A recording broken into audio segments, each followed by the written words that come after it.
Yeah, Hey. we are on the way to Wait, Spain, I was to no, Sevilla, because now to we're going to now Huelva, we're going to over Berlin. Barcelona. Yes. First we go to Berlin, You indeed, see, yes. so We are it's on still in our Dresden. way to Berlin. Yeah, we are still in Dresden. And on our way to Berlin. And Oh, then, no, no, no. oh my god, look at my hand. Yeah. Did you hear that noise? That's just. Purpose of our trip to Andalusia was for Alexandra to do her practice and for me to meet her family as well as her living place. I will give you now a little summary of what I've experienced there and what an amazing time I had. It all started with a flight, which was a quite funny flight, at least for me.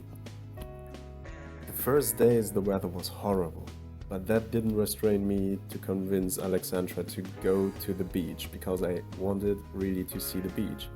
And when I got what I wanted, I was really happy, as you see. As soon as the weather became better, her parents took the opportunity to show me one of the best places in the region. For me, it was a paradise. Sun, palms, water, that's everything I need to be happy. And of course, I didn't just meet her parents. I also met her sister Nati plus family, as well as Nenuko, Mimi, and the precious of Alexandra, Luisi. And a little cat. I was used to call him asshole because he behaved like an asshole to basically everyone. His name is Leo. Those are great animals and I had a lot of fun with them. But I also met a nugget and a rider who knows me as the beach boy. Whatever.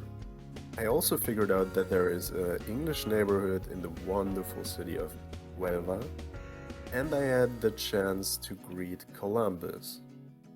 The fact that we had a car gave us the freedom to travel wherever we wanted, so we visited several times the beach, not just to make selfies, but also to sunbath, of course with protection, or to jump into the ocean, or the swimming pool. I saw palms at day and I saw palms in the evening. We went out quite often and I literally fell in love with the seafood. And I witnessed Romeria. This is a religious pilgrimage, in this case from a church to a monument within Cartaya.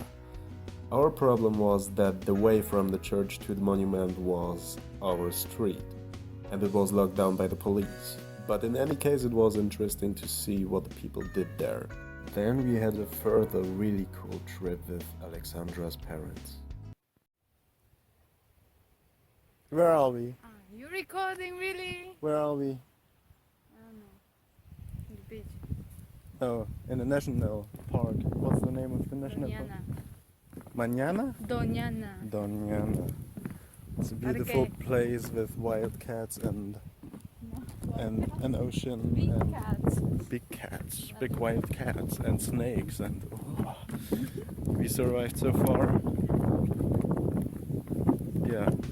At the end of this dangerous way, we found a cliff with an amazing view. We stayed there for some minutes and really enjoyed it.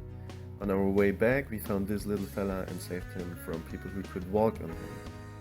After, it was time for lunch at this quite enjoyable place, and then we went to a church. The name of the place was El Rocío, and they had no streets so that you felt like you were in the Wild West. In this church you find the Virgin of El Rocío, and basically it's just a golden monument, and it's again a pilgrimage thing. Why? After exploring the region, it was time for something bigger, in this case Seville. I really liked Seville because it was against all of my expectations. It was much more greener and full of architecture. No house was like another one. And for a guy from East Germany, that's something really special. The Seville Cathedral was really impressive.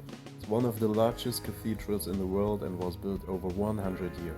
Another spot you might already know is the Spanish Square, which was built in 1928 and represents all the 50 provincials of Spain. Actually, I didn't know that until I was there because I just knew it as Naboo from Star Wars. We are in Naboo. How's the original name, baby? Plaza de España? I don't know. Could be. Plaza de España. I don't know. Very gorgeous place. I love it. She doesn't love it because she's Spanish. Like you see, she wasn't in the best mood, but I could convince her to take a picture with me. I'm very proud of myself. Another thing I figured out is that Seville can be really warm and there is almost no wind. It's almost tropical, but I really enjoyed the nature within the city. I have in every city a tower. It's just simply my thing that I have a tower. And this is the Torre del Oro, the Tower of Gold, and in ancient times it was, of course, a storage for gold. But it isn't my tower.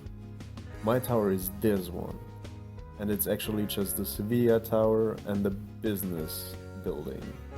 I like it modern. My absolute highlight was this plane. It was a surprise by Alexandra and I didn't know what expects me. We were waiting at the parking slot and I thought she wanted to skydive. But she made clear it is about that I fly a plane. I said okay, but when I saw the guy pulling out the plane with his bare hands, it was a bit like, But I just got in, and when we started, the trainer flew an 8, and I was extremely pushed into my seat. That was so cool, you can't imagine. Then the guy just gave me the joystick and said, follow the street.